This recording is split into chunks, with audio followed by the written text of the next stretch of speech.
So we start off with some special puja in the for the meeting that we're having this afternoon. And may I please request Dr. Venkata Joshi ji to start this meeting with his pious slokas in Sanskrit for the departed soul. Thank you, Dr. Amarjit ji. Namaskar to everyone.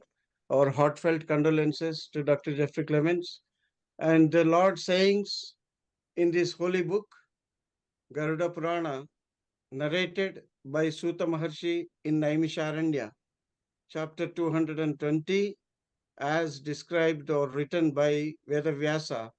I'm chanting for the collective spiritual blessings to be for liberation by Lord.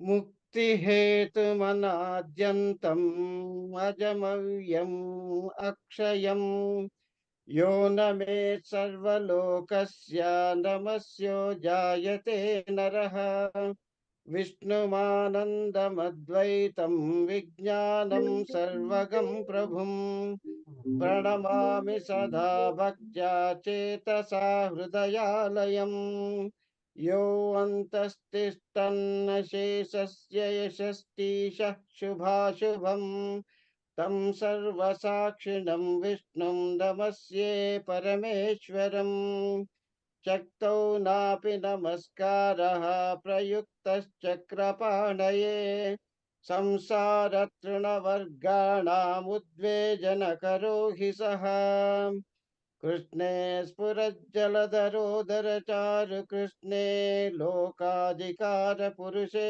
परमप्रमेये एको हि भावगुणमात्रदृढप्रणामः सद्यः स्वापकमपि साधयितुं प्रशक्तः Hari Om. It says about the spark in our all hearts being blown with the Lord saying himself about the liberation of the Holy Spirit. Namaste.